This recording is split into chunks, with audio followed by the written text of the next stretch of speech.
힘드네. 이 각시 좀 살려다가 마네 좀 할멈 좀 살려다가 놔줄 건데. 자 먹어봐. 돌가지 오갈피나무 터덕 딱주 다 들어가시게. 자 불어 먹어. 아따 안 하던 일 영감이 할머니 아픈 게 무엇을 하니요? 자리 주지. 불을 다 끼니라게 했었어 백 같아서.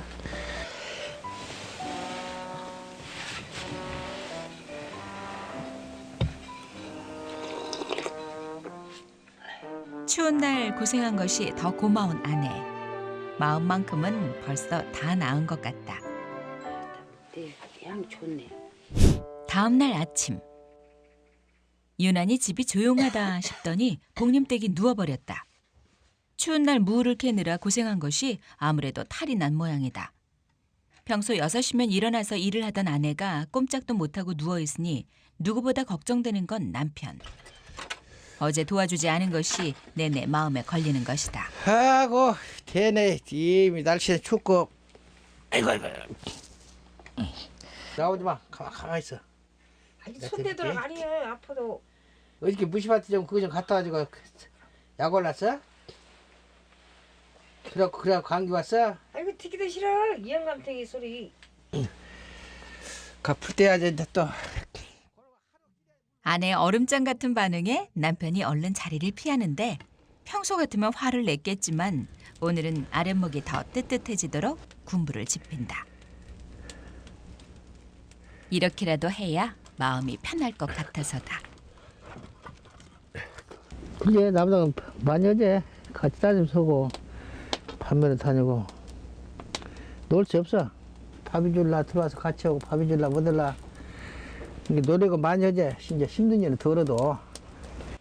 많이 안 좋으세요? 머리가 아프요 막. 머리가 아파. 몸살도 기고 감기도 기고 큰가 봐요.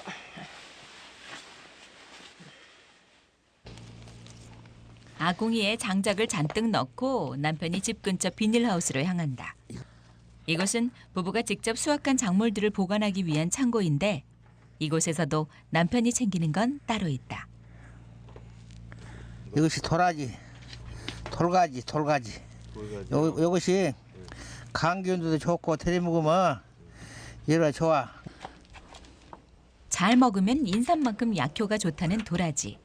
남편은 아내를 위해 특별한 감기약을 만들어주고 싶은 것이다. 비암치라는 것이 요것도 약이야 약. 됐어 자. 사실 도라지 약탕은 호흡기가 약한 남편을 위해 아내가 수시로 해주던 보약. 남편도 직접 만들어보는 건 이번이 처음인데 자신만의 비법을 첨가해서 더 신경을 쓴다. 이건 뭐예요, 아버님? 오갈피나무. 요거 네? 오갈피나무. 이건 왜요? 오갈피나무가 좋다 같은 겁네. 아니 소트다 이런 거 해야 볼볼 오래때 그 요놈이 우러나. 그게 이런 거 해야지 깨스내서 하면은 안 돼요. 여러 재료가 들어간 약탕은 2시간을 넘게 끓여야 약효가 우러나는데 은근한 불에서 오래 끓여야 하기 때문에 무엇보다 정성이 제일 중요하다.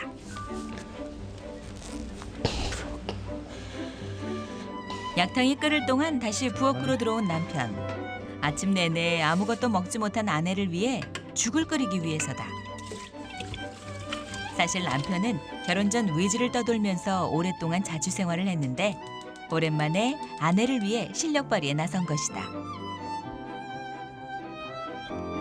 그렇게 남편이 부엌과 마당을 오가면서 공을 들인 지 2시간. 다 덥네. 드디어 도라지 약탕이 완성됐다. 진한 색깔부터 몸에 좋은 약효가 고스란히 느껴지는데 과연 맛은 어떨까? 이제 오갈피 냄새 나고. 잘하시네요, 아버님. 잘하지. 약탕이 완성되자마자 남편의 생색이 시작되는데 아이고 힘드네. 이 각시 좀 살려다가 마네 좀 할멈 좀 살려다가 놔줄 건데. 자 먹어봐. 돌가지 오갈피나무 터덕 딱주 다 들어가시게. 자 불어 먹어. 아따 안 하던 일 영감이 할머니 아픈 게 무엇을 하니요? 자리 주지. 불을 다 끼니라게 했었어 백 같아서.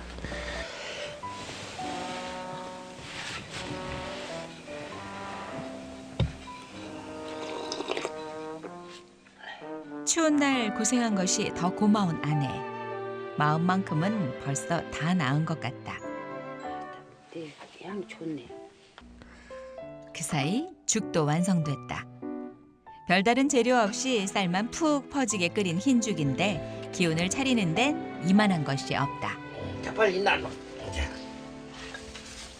얼른 빨리 먹어.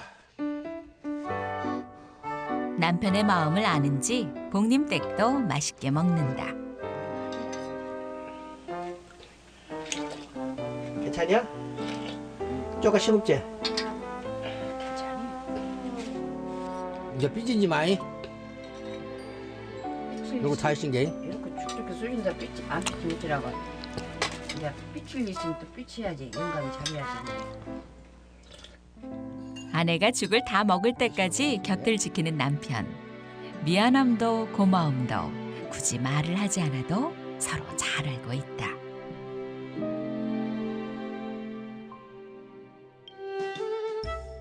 오늘은 부천 큰아들네 가기로 한 날.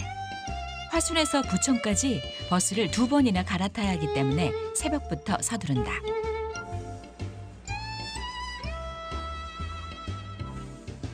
직접 재배한 작물들에 참기름, 무까지 챙기다 보니 돌덩이처럼 무거운 보따리.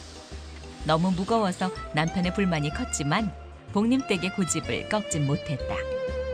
하나같이 자식들 입에 들어가는 건데 무엇 하나 빠뜨릴 수는 없지 않은가. 무엇보다 큰 손자를 보러 간다는 생각에 벌써부터 설레는 복림댁. 맞벌이하는 아들 내외를 대신해서 6살까지 키웠는데 고사리 손으로 할머니 일손을 돕던 기특한 손자였다.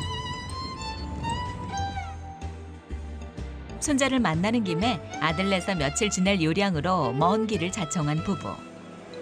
터미널에서 내리면 곧바로 아들에게 전화를 하기로 했지만 지하철을 타고 기어이 집 근처까지 찾아왔다. 어디 가긴 거.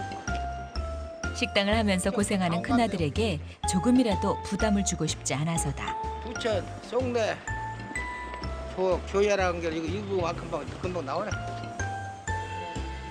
1년에 한두 번씩 오는데도 올 때마다 헷갈린다. 미리 적어둔 주소와 간판 이름을 보면서 기억을 다듬어 보는데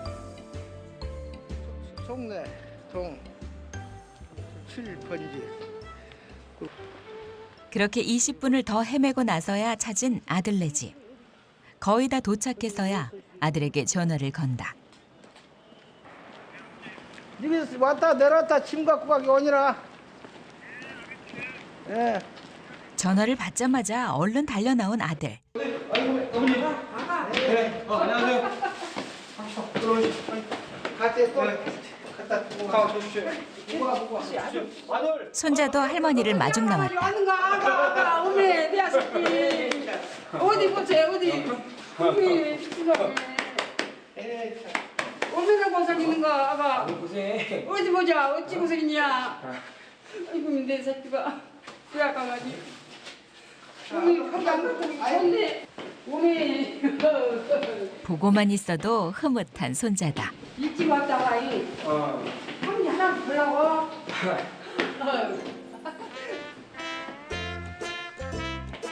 자식들 얼굴을 보니 차를 타고 온 피곤함도 집을 찾느라 힘들었던 고생도 한순간에 눈 녹듯이 사라진다. 집에 오자마자 짐을 풀기 시작하는 복림댁.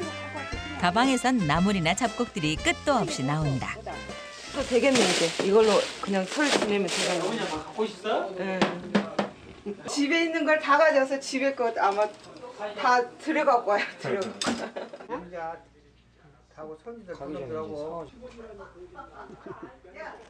처음이라 더 애틋하게 키운 손자. 애교도 많고 어리광도 많던 어린아이가 어느새 군기가 바짝 든 군인이 됐다는 게 그저 대견할 따름이다.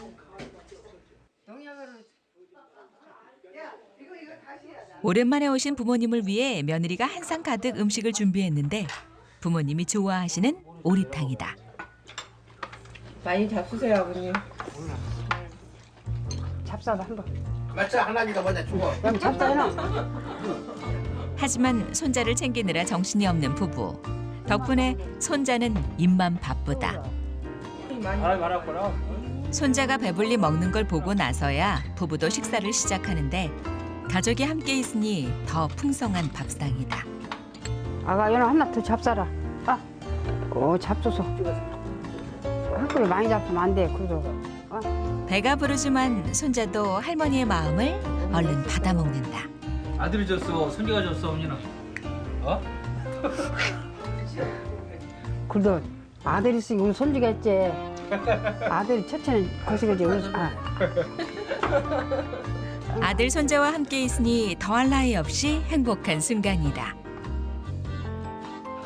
그런데 식사가 끝나자 자연스럽게 설거지를 시작하는 큰아들. 아들이 고무장갑을 끼고 내외가 같이 부엌에서 일하는 모습은 부부에겐 참 낯선 풍경이다. 보시죠. 아들은 다 설거지랑 안 도와줘요. 당신도 저렇게 해요. 집에서. 누구보다 자신과 닮았다고 생각했던 큰아들. 세상이 변한 건지 내가 잘못된 건지 남편의 시선이 오래 머문다. 다시 돌아온 부부의 일상. 영감 밥상 가지려다가 영감이 밥을. 여전히 남편을 살뜰하게 챙기는 복림댁과는 달리 큰아들 집에 다녀온 뒤로 남편은 유난히 말이 없어졌다. 일주일이 넘도록 화를 내지도 않고 큰소리 한 번 내질 않는데 괜히 더 신경이 쓰이는 복림댁. 다 식었나 이건 그런 게? 이젠 말투까지 한결 부드러운데? 정말 남편이 달라진 걸까? 빨리 드릴게. 가 나갈러. 하나 영감이 이제 성이랑 기다린다네. 자, 갖고 와. 하지만 방바닥에 딱 붙어있는 엉덩이. 역시 기대가 너무 컸다.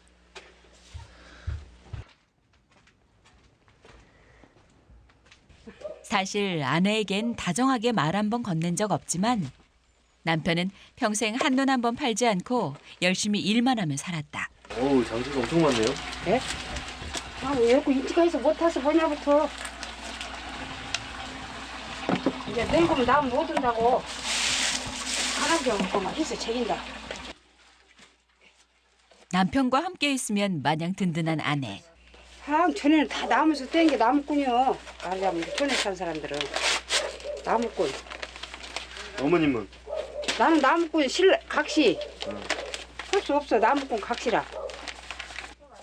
쓸데없는 고집만 부리지 않으면 아내에겐 딱 100점짜리 남편인데 그 바람 들어가야 썸썸에 딱 대면 바람 안 들어가야 안 타. 처음이냐부터 튕기진다. 이렇게 해갖고 튕기지. 이거 손저 비켜. 결국 아내를 쫓아내고 아궁이 앞에 자리를 잡고 앉은 남편. 한동안 잠잠하더니 성격이 또 나온다.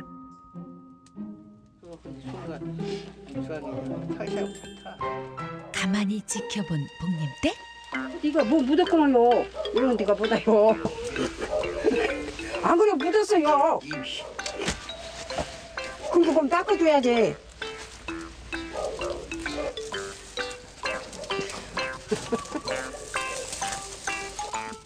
남편 얼굴을 볼 때마다 웃음이 터질 것 같지만 끝까지 시치미를 뚝 떼는 복림댁.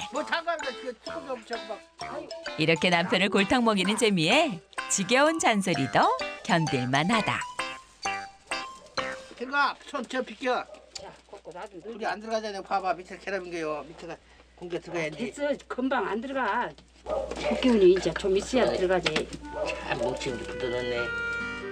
싸우기도 하고 부딪히기도 하지만 같이 있으면 세상 누구보다 즐거운 두 사람. 아무 때나 버럭 성질을 부리던 남편도 조금씩 달라지고 있다. 이 피고만 우리 신랑이라 영감이라.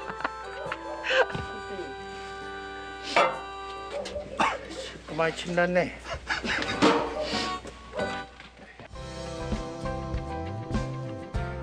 봄 기운이 완연한 포근한 날씨. 이거 타니 좋아? 남편이 웬일로 아내에게 자전거를 태워주겠다고 나섰다. 남편의 마음에도 따뜻한 봄바람이 부는 것일까? 성질 이렇게 내지 말고 편안히 마음을 좀 잡수시에 이제 이 우리가 건강해서 살다가 이제 갈 때 되면 갑시다. 그것이 우리가 제일 힘들지. 이제 우리 사는 보람 있지. 고상에서 사는 바람이 있어. 그때까지 살라면 모르겠어. 아이고 얼른 죽어. 나 자차 타고 댕기 신게. 우리 혜리랑 그래 난차 다 타고 댕기지. 남편의 말투엔 여전히 찬바람이 불지만 서로를 생각하는 마음만큼은 세상 누구보다 깊은 두 사람. 그래서 두 사람은 55년째 평생 부부다.